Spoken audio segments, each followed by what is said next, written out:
Senior citizen को सरकार की 4 बड़ी सौगातें।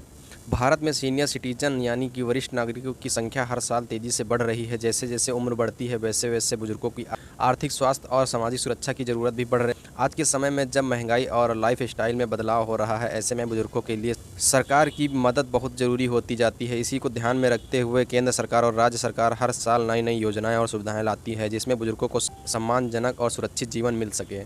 हेलो दोस्तों, मैं हूं आपका दोस्त अभिनंदन। आप देख रहे हैं आर्किटेक्ट यूट्यूब चैनल। अगर दोस्तों चैनल को सब्सक्राइब नहीं किया तो चैनल को सब्सक्राइब कर लीजिएगा, क्योंकि आज का वीडियो जो हमारे बुजुर्ग लोग हैं जो आयुष्मान कार्ड से आते हैं, जो बीपीएल कैटेगरी के अंदर आते हैं, जिनका आयुष्मान कार्ड बना है, तो उन सभी पर हम आज डिटेल में बात करने वाले हैं, इसलिए चैनल को सब्सक्राइब करके रखिए। चलिए वीडियो में आगे बढ़ते हैं। 2025 में भी भारत सरकार ने सीनियर सिटीजन के लिए कई बड़ी राहतों और सुविधाओं का ऐलान किया है। इनमें मुख्य रूप से पेंशन, स्वास्थ्य बीमा, टैक्स में छूट, डिजिटल सेवाएँ और यात्रा में रियायत जैसी सुविधाएँ शामिल हैं।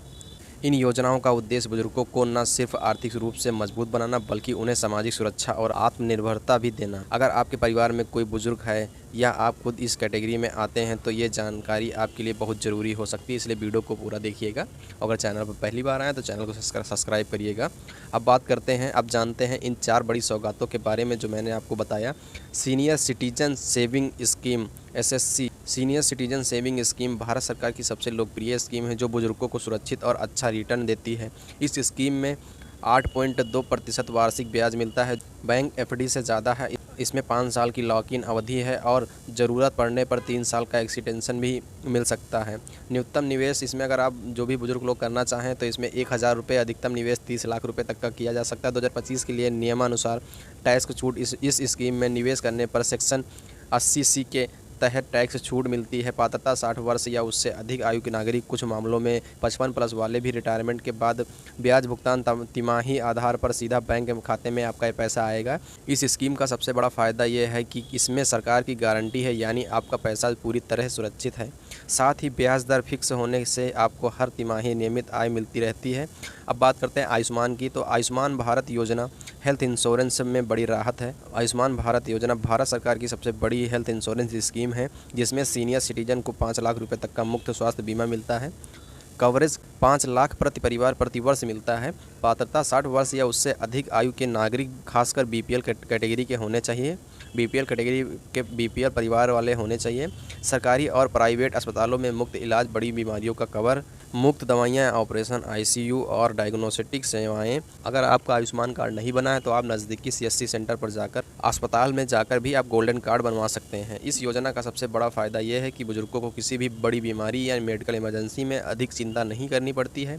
इलाज के लिए किसी भी सूचीबद्ध अस्पताल में सीधा कैशलेस सुविधा मिलती है। टैक्स बेनिफिट सीनियर सिटीजन, सरकार ने सीनियर सिटीजन को इनकम टैक्स भी बड़ी राहत दी है। 2025 के बजट के अनुसार बेसिक टैक्स की फ्री लिमिट 60 से 79 वर्ष के लिए 3 लाख प्लस, जिनकी उम्र 80 है उनको 5 लाख रुपए तक की अतिरिक्त छूट हेल्थ इंश्योरेंस प्रीमियम पर मिलती है। स्पेशल छूट गंभीर बीमारी पर 1 लाख रुपए तक की छूट सेक्शन में मिलती है।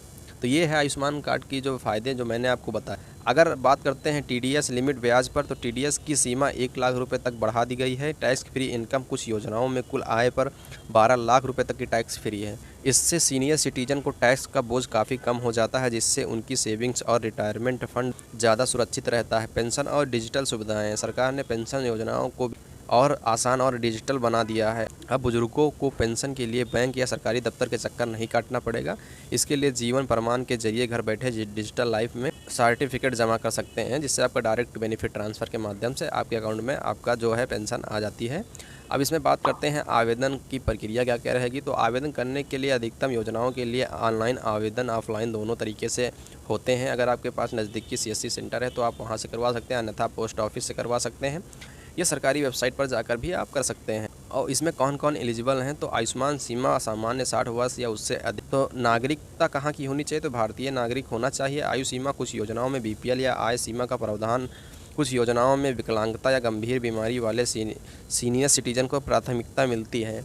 सरकार की ये 4 बड़ी सौगातें सीनियर सिटीजन के लिए वरदान साबित हो रही है। इन योजनाओं से न सिर्फ उनकी आर्थिक स्थिति मजबूत होगी बल्कि स्वास्थ्य, सामाजिक सुरक्षा और आत्मनिर्भरता भी मिलेगी। अगर आपके पास परिवार में कोई बुजुर्ग है तो ज़रूर इन योजनाओं का लाभ उठाएं और उन्हें सुरक्षित, सम्मानजनक जीवन दें। तो ये थी दोस्तों जानकारी जो मैंने आपको बताया आयुष्मान क्रेडिट पर कितना फ़ायदा मिलने वाला है और सीनियर सिटीजन स्कीम क्या है वो भी मैंने आपको बताया। तो जो लोग अगर हमारे चैनल पर पहली बार आए तो चैनल को सब्सक्राइब करिएगा, क्योंकि इससे रिलेटेड जैसे ही कोई भी सरकारी योजनाओं से रिलेटेड जैसा ही अपडेट मिलता है मैं आपको एक डेडिकेट वीडियो के साथ मिलूंगा, उसमें आपको मैं स्टेप बाय स्टेप बताऊंगा।